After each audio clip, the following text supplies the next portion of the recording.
A special thank you to each of our subscribers who make this channel possible. Here's today's story.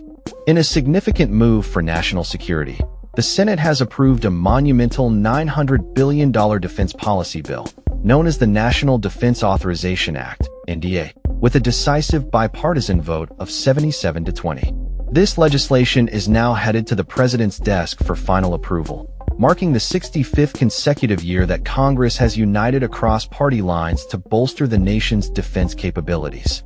Senator Roger Wicker, a Republican from Mississippi and chair of the Senate Armed Services Committee, hailed the bill's bipartisan spirit, emphasizing the collective effort of every senator involved in its passage.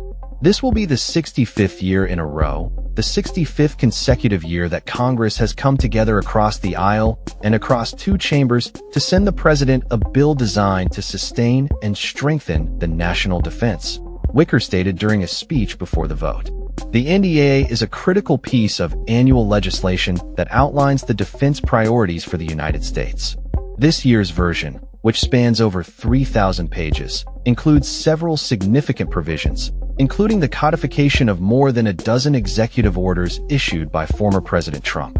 Among the most controversial measures is the prohibition of diversity, equity, and inclusion programs within the Department of Defense. Additionally, the bill authorizes the deployment of active duty troops along the U.S.-Mexico border and the establishment of a missile defense shield referred to as the Golden Dome.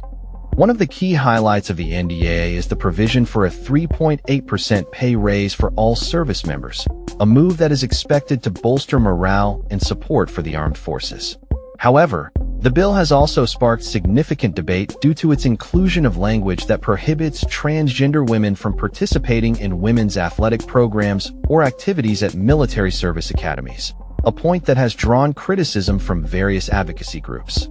The House of Representatives had previously approved the extensive defense policy legislation with a vote of 312 to 112. House Speaker Mike Johnson faced challenges in rallying his conference for a procedural vote, particularly from conservative members who expressed concerns over certain provisions, including military aid for Ukraine. The NDAA allocates $400 million for military assistance to Ukraine for both fiscal years 2026 and 2027. Reflecting the ongoing commitment of the U.S. to support its allies in Eastern Europe amidst rising geopolitical tensions. In a notable shift, the bill also seeks to roll back the legal justifications for military action in Iraq, which dates back to the conflicts in 1991 and 2003. Furthermore, it proposes the repeal of sanctions on Syria established under the Caesar-Syria Civilian Protection Act of 2019. The legislation includes measures that would restrict the administration's ability to reduce troop levels in Europe, ensuring that U.S. military presence remains robust in the region. Additionally, the NDAA withholds a portion of Defense Secretary Pete Hegseth's travel budget until the Pentagon provides footage of military strikes on alleged drug smuggling vessels near Venezuela, showcasing an increased level of scrutiny over military operations. However, not all aspects of the NDAA have been met with approval. Following the House's approval, some lawmakers raised concerns regarding the bill's failure to adequately address safety measures for military aircraft operating near Ronald Reagan Washington National Airport. National Transportation Safety Board Chair Jennifer Homendy issued a warning that a provision in the NDAA does not in any way enhance safety and essentially reverses critical safety changes implemented after a tragic mid-air collision in January, which resulted in the deaths of 67 people. Homendy criticized the bill for granting the military unfettered access to the crowded and complex D.C. airspace, raising alarms about the potential risks involved.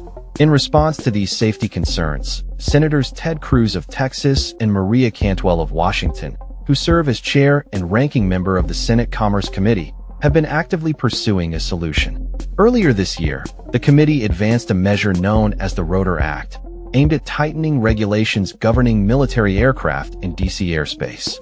On Wednesday, Cruz successfully passed the Rotor Act under unanimous consent, stating that he, Cantwell, and Senator Jerry Moran of Kansas had made significant progress in reaching an agreement to pass the bill unanimously. Cruz expressed optimism that the White House is supportive of the Rotor Act and is committed to collaborating with House colleagues to ensure its passage. As the NDAA moves towards the president's desk for signature, lawmakers remain focused on addressing the outstanding issues related to airspace safety. Cruz concluded, "We still have a few small, outstanding issues, but I'm optimistic that we're going to get this done and signed into law as soon as next month." With the NDAA set to shape the future of U.S. defense policy, its passage reflects the ongoing commitment of Congress to prioritize national security while navigating the complexities of bipartisan governance. That's all for this story. We upload videos every day covering many different subjects, so hit that subscribe button to stay informed. Thanks for watching.